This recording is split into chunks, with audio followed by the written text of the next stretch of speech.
So hello my dear future doctors and parents, नमस्कार। कैसे हैं आप सब? आई थिंक बहुत अच्छे होंगे। मैं हूं आप सभी का दोस्त डॉक्टर अभिषेक। प्यारे बच्चों, अगर एक बच्चा जो कि काफ़ी गरीब परिवार से बिलोंग करता है और वो नीट एग्ज़ाम में अच्छा स्कोर करता है तो वो एमबीबीएस की फ़ीस कैसे पे करे? यानी कि अगर किसी बच्चे को एमबीबीएस करने के लिए एक मेडिकल एजुकेशन लोन की ज़रूरत है तो वो कैसे मिल सकता है, किन डॉक्यूमेंट्स को आपको सबमिट करना होगा, क्या होगा लोन का इंटरेस्ट और क्या होता है प्रोसीजर। आज की इस वीडियो में मैं आपको हर एक चीज़ बहुत आसान शब्दों में बताने वाला हूं। प्लीज़ इस वीडियो को एंड तक देखिएगा। देखिए, अगर आपके पास हुनर है तो आपके पास बहुत सारे रास्ते हैं मंजिल तक जाने के लिए।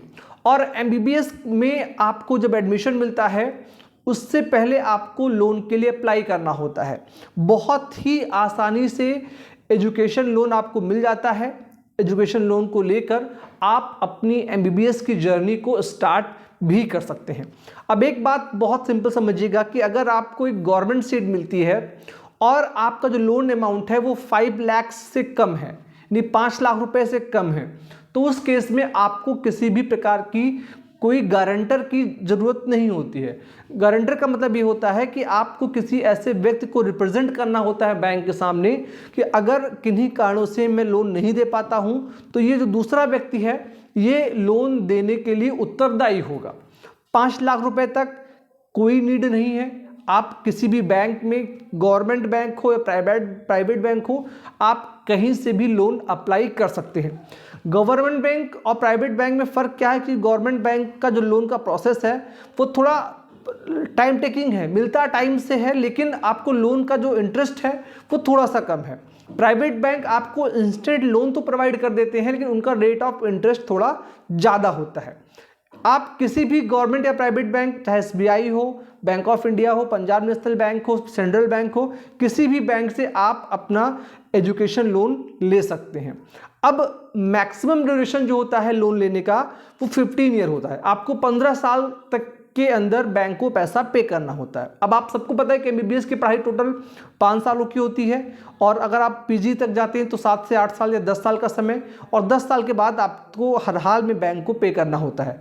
मैक्सिमम जब तक आपका कोर्स चलता है तब तक गवर्नमेंट बैंक्स आपसे इंटरेस्ट नहीं लेती हैं, लेकिन जिस दिन आपका कोर्स कंप्लीट होता है उसके बाद आपके प्रिंसिपल अमाउंट में इंटरेस्ट का अमाउंट है वो ऐड हो जाता है।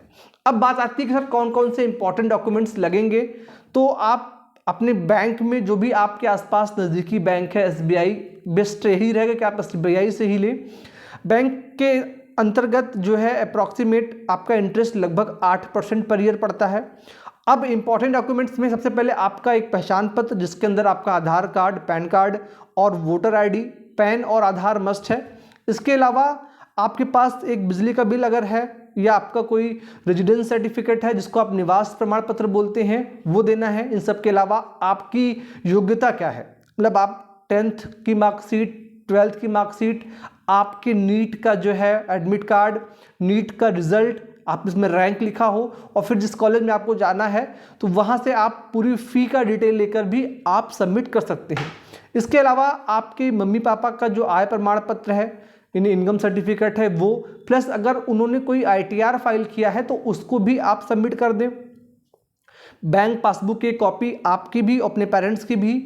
और इसके अलावा अगर आपका लोन अमाउंट 5 लाख से ज़्यादा है, मतलब आप प्राइवेट कॉलेज से करते हैं, आपको 40 से 50 लाख की नीड है लोन की, तो उसके लिए आपको किसी एक ऐसे व्यक्ति को अरेंज करना होगा जिसकी प्रॉपर्टी 50 लाख समथिंग हो, या मान लीजिए आपके पेरेंट्स के पास में 10 बीघे ज़मीन है, एक बड़ा सा घर है, तो आप उस बेस पे भी अपनको रिप्रेजेंट कर सकते हैं। ठीक है, ये एक बेसिक डॉक्यूमेंट्स हैं जो कि आपको अपने बैंक को देना होता है।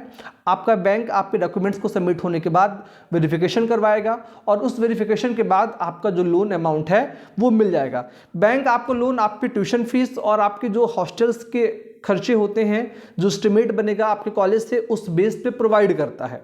तो आप अपने सपनों को साकार करने के लिए बैंक की हेल्प ले सकते हैं। इसके अलावा प्रधानमंत्री एक एजुकेशन लोन पे लोग योजना है, आप उसके बारे में भी अपने बैंक से संपर्क कर सकते हैं। तो इस वीडियो में मैंने आपको हर वो चीज़ बताई जो कि मुझे लगता था कि आपको जानना चाहिए। एक बात का ध्यान हमेशा रखिएगा, किसी भी प्रकार के लोन को लेने के लिए सही प्रकार से डॉक्यूमेंट्स को पढ़ना काफ़ी इंपॉर्टेंट होता है। जब आप खुद सेटिस्फाई हों उसके बाद ही लोन के लिए अप्लाई करें। गवर्नमेंट बैंक बेस्ट रहेगा, उसमें सब चीज़ें पार्शियल होती हैं, ओपन होती हैं, आप हर चीज़ को समझ के ही आगे बढ़ते हैं। प्राइवेट बैंक्स कई बार आपसे बहुत सारे हिडन चार्जेस की डिमांड कर सकते हैं, तो आप कोशिश करें कि आप प्राइवेट बैंक से एजुकेशन लोन ना लें तो ही बेहतर है।